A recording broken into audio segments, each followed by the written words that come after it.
बिस्मिल्लाहिर्रहमानिर्रहीम। अल्लाह के नाम से शुरू करता हूँ जो बड़ा मेहरबान निहायत रहम वाला है। अस्सलामु अलैकुम नाज़रीन, उम्मीद करता हूँ कि आप सब लोग खैरियत से होंगे।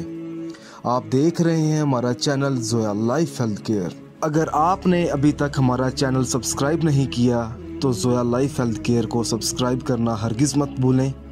सब्सक्राइब करने के बाद मज़ीद नोटिफिकेशंस हासिल करने के लिए बेल आइकॉन को दबाएं। आज हम इस वीडियो में आपको रमज़ान का चांद देखकर सूरत कौसर का बरकत वाला अमल बताएंगे। जो शख्स रमज़ान का चांद देखकर सूरत कौसर का ये वजीफ़ा पढ़ेगा तो इंशाअल्लाह ताला उस शख्स के घर में तमाम परेशानियां ख़त्म हो जाएंगी। अगर उस घर में लड़ाई झगड़ा रहता है या उस घर में बरकत नहीं है तो फिर वो शख्स ये अमल करे। अमल बताने से पहले मैं आपको कुछ ज़रूरी बातें बता दूं। इस वीडियो को आखिर तक देखें ताकि आपको सही तरीके से समझ आ सके कि आपने अमल किस तरह करना है। ये वजीफ़ा आपने बावजू हालत में करना है और वजीफ़ा करने से पहले ये जान लें कि ये अमल किस मकसद के लिए है, क्योंकि हर वजीफ़ा हर अमल आपने अपने जायज़ मकसद के लिए करना है और इस अमल के साथ आपने 5 वक़्त की नमाज भी अदा करनी होगी। आपको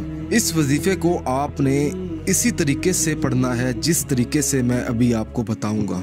आपने करना यूं है, जब आपको पता चल जाए कि रमज़ान का चांद नज़र आ चुका है, आपने उसी वक़्त वज़ू करना है और बावज़ू हालत में ये पढ़ाई शुरू कर देनी है। सबसे पहले तो आपने बिस्मिल्लाहिर्रहमानिर्रहीम पढ़नी है, उसके बाद आपने 41 मरतबा सूरत कौसर और आखिर में आपने 1 मरतबा आयतल कुर्सी पढ़नी है और फिर आपने आखिर में एक बार दुरूद पाक पढ़ना है। दुरूद पाक पढ़ने से जो असर है वो और ज़्यादा हो जाता है।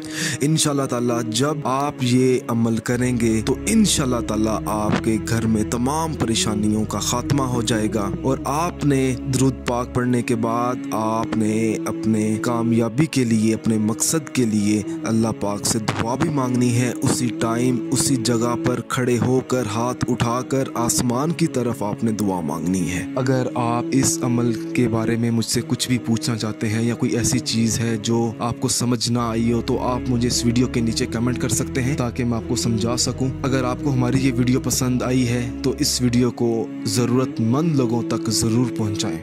जज़ाकल्लाह।